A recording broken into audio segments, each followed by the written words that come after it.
L'intervention commence par la mise en place, comme en célioscopie, comme un abord chirurgical non invasif, par petites incisions, de ces fameux trocars que vous voyez ici. Je vous rappelle qu'en célioscopie, traditionnellement, quand on opère en célioscopie ancienne, on n'a pas de blocking du robot, et en fait on intervient directement, nous chirurgiens, en stérile, par des instruments, par les trocars.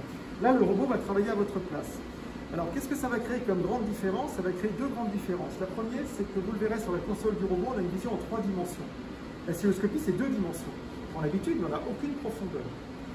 Deuxième avantage, quand vous opérez en célioscopie, si vous prenez un instrument comme ceci, introduisant le trocar, vous pouvez faire ça et ça. C'est tout. Vous n'avez que 2 axes de travail, antérieur, postérieur et rotation. Le robot, les extrémités sont totalement articulées. Ça va reproduire exactement les mouvements que vous voulez lui rendre avec la main. Si vous faites ceci avec la main, vous allez faire ceci avec la pince, dans tous les axes. Donc inutile de vous dire que pour des interventions très profondes avec des coutures difficiles, c'est une aide fondamentale. Donc ça, c'est l'écran de contrôle que la penseuse a en face d'elle. C'est-à-dire qu'elle voit ce que le chirurgien voit. Donc Arnaud va se mettre à la console. Et donc la penseuse, en l'occurrence, notre penseuse qui nous aide régulièrement sur le robot, l'aide opératoire, pardonnez-moi, utilisons les termes adaptés, l'aide opératoire, en fait, elle voit ce que le voit le chirurgien, donc elle peut l'aider, l'exposer, utiliser la pince qu'elle a à disposition et donc lui permettre de l'aider comme elle faisait par le passé sur des chirurgies classiques. Sur les pédales de droite, ce sont les bistouris. Je peux coaguler, je peux sectionner, comme je le fais en chirurgie traditionnelle avec un bistouri manuel. Là, je le contrôle entièrement sur les pédales. Sur les pédales de gauche, vous avez une pédale qui sert à mobiliser l'optique. Vous avez besoin de vous rapprocher, vous avez besoin de vous écarter, vous avez besoin de visualiser une autre zone. C'est cette pédale-ci qui va nous servir.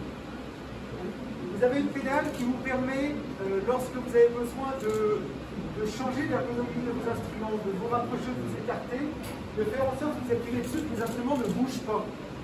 Si vous avez besoin d'écarter les mains et que vous écartez les instruments à l'intérieur, c'est extraordinairement dangereux.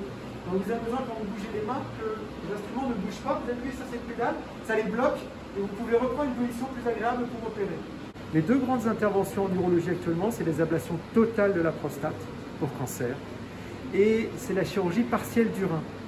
Quand il y a un cancer du rein mais qu'on ne veut pas enlever l'ensemble du rein et que techniquement on pense possible de faire une chirurgie partielle. C'est la 2e grande indication. Il y a d'autres indications qui sont en train d'apparaître, mais couramment, ce sont les principales. Parce que il y a un écueil tout de même à l'utilisation du robot qui est le problème financier. Si vous commencez à utiliser le robot pour des interventions, entre guillemets, qui seraient très agréables à faire ce robot, mais qui n'ont aucune rentabilité pour la clinique, c'est quand même, il faut être correct, ingérable. Et donc il faut se focaliser sur un avantage pour le patient, mais également garder une certaine raisonnable. On va dire. Et vous l'utilisez à peu près à quel rythme, vous, personnellement? Je l'utilise entre 4 et 6 fois par mois. Voilà. Sur 7 vacations opératoires. Donc c'est quand même fréquent.